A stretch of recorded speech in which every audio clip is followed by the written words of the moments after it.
everyone, I am Grace Navakoza and I'm the Head of Employment Relations and Legal at the Federation of Ugandan Employers. In this video, we're going to explore what every employer needs to know about employee terminal benefits. Over the years and in our experience at the Federation of Ugandan Employers, we have witnessed quite a number of situations where an employer is left at crossroads on what exactly constitutes terminal benefits.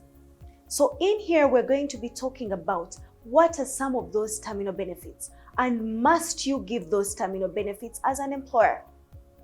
But before we even get into that, let us also talk about what is termination.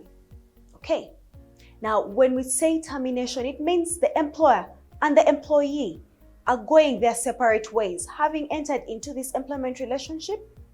Either of the parties now chooses to go their separate way in this employment.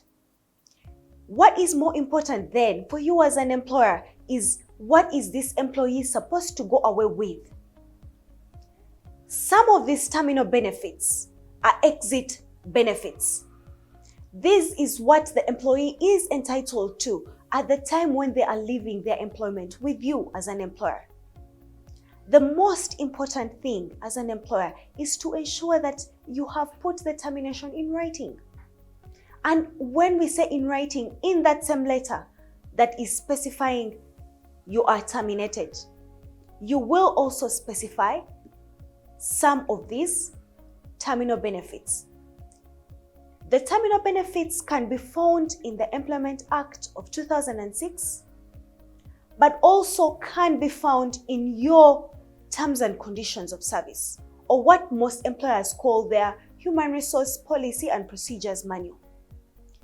Let us first talk about the mandatory terminal benefits that you must give as an employer. The most important one is the salary that is outstanding. If at the time of termination, the employee was entitled to salary, whether for the days that they have actually worked or for the entire month that they have actually worked, you're supposed to compute it as an employer, and at that point in time, it becomes a terminal benefit. The next important thing is the notice of termination. The requirement under the law is that you're going to give the notice physically. So you inform the employee 2 months, 1 month, 2 weeks, depending on the length of service of the employee in your company. What is again very important in this aspect is that if you have not been able to give the notice physically, then it means that you are going to provide it in lieu. At that point in time, it turns into money. So if an employee, for instance, has worked for 5 years and under the law, they are entitled to notice of not less than 2 months. So you as an employer either give the physical notice 2 months ahead of time, or you pay it in lieu, meaning that the employee will be entitled to salary of 2 months. The next, again, important thing is the repatriation. Repatriation means is transporting the employee back to their home country or home district before the place where you recruited them, before they came into your company. And in here, we have a number of parameters that the employer has to satisfy before they get this repatriation from you as an employer. Under Section 39 of the Employment Act of 2006, it clearly provides for situations under which repatriation will be paid by an employer. Okay? So in there, the law provides for an employee who has recruited 100 kilometers or more from their workplace. So if an employee came from Koboko, came from Gulu, came from Masaka, came from Bara, to come to Kampala to take up your employment, it then means that you as an employer need to repatriate them back to Gulu, Koboko. Then the other situation would be an employee who has served with you for 10 years or more. In that situation, it doesn't matter whether you recruited them 100 kilometers or more. That is irrelevant. Even if the person stays here in Kampala but has worked with you for 10 years or more, they would also still be repatriated. But here is the here is the concern that you need to know as an employer. Whether you're going to provide physical transport, it means that you have to provide a truck where you have fueled, and the employee will load all their property on that truck, and it takes them to wherever they were recruited, wherever they came from before they came into your employment. The other aspect would be that you monetize the repatriation. What is again very important in monetizing is that you need to have specified the particular amounts of repatriation an employee would be entitled to at the time of the repatriation becoming due. So do not leave that as a gray area in your terms and conditions of service or your human resource manual. The third and most, again, very important is the severance pay. Severance meaning that the employment relationship has been cut, has been separated, has been severed. The parties would have continued to work together to continue in this employment relationship, but unfortunately, it has been stopped and it has been cut short.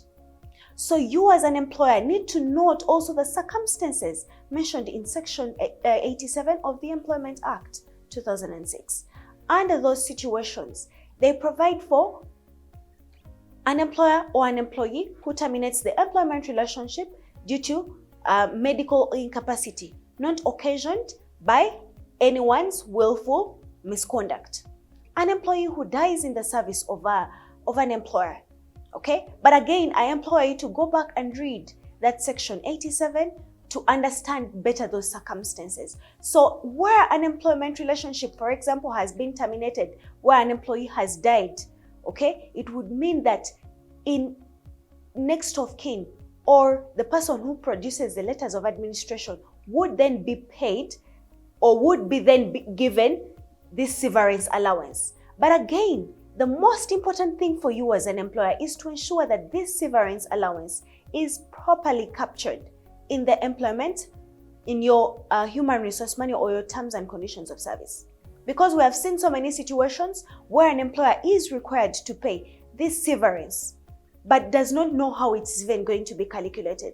So the most important thing for you as an employer is to put a calculation of how this severance will be paid out, how much amounts of money will be paid out to an employee as severance at the time when the circumstances in Section 87 occur.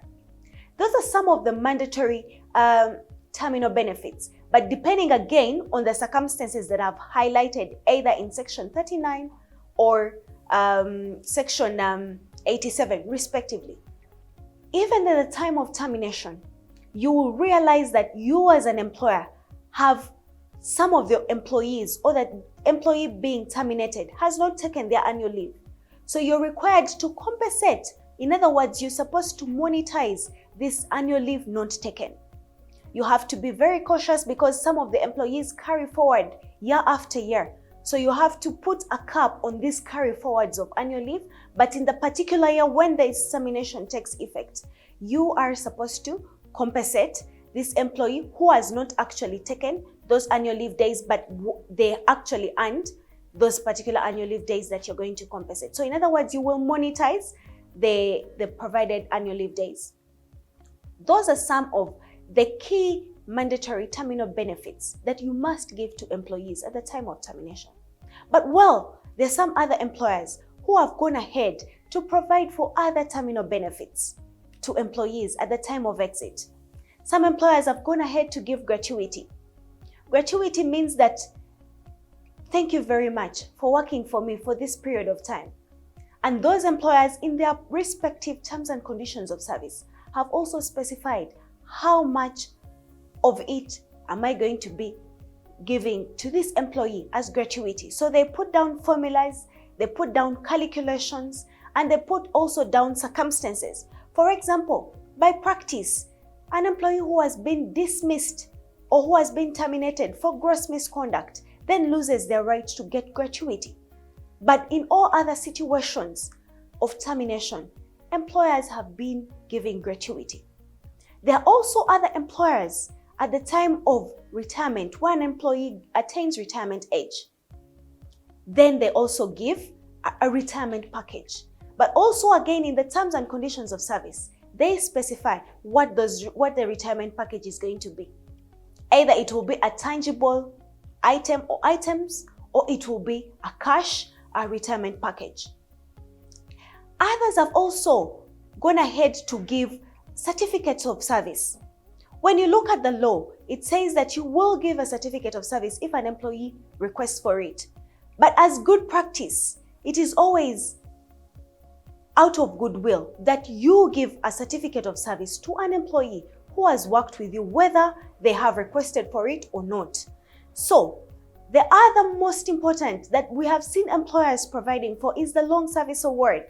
We have seen situations where an employee who attains 5 years, an employer has listed down some of the items that they will get for attaining that particular number of years in service. Even for those that attain 10 years, 15 years, the employers in their respective terms and conditions of service have also specified what is it that an employee will get in terms of this long service award. The long service award basically means an employee who has served for us for a very long period of time will be getting these awards either in the course of employment or at the time of exit, depending on the circumstances that you have provided for in your respective terms and conditions of service or human resource money.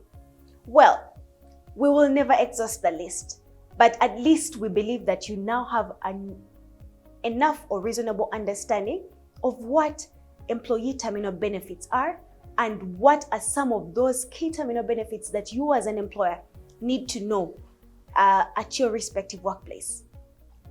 We hope that you have gained, and feel free to get in touch with us at the Federation of Ugandan Employers if you need any more information on this topic, if you need more clarity and further guidance. Thank you very much.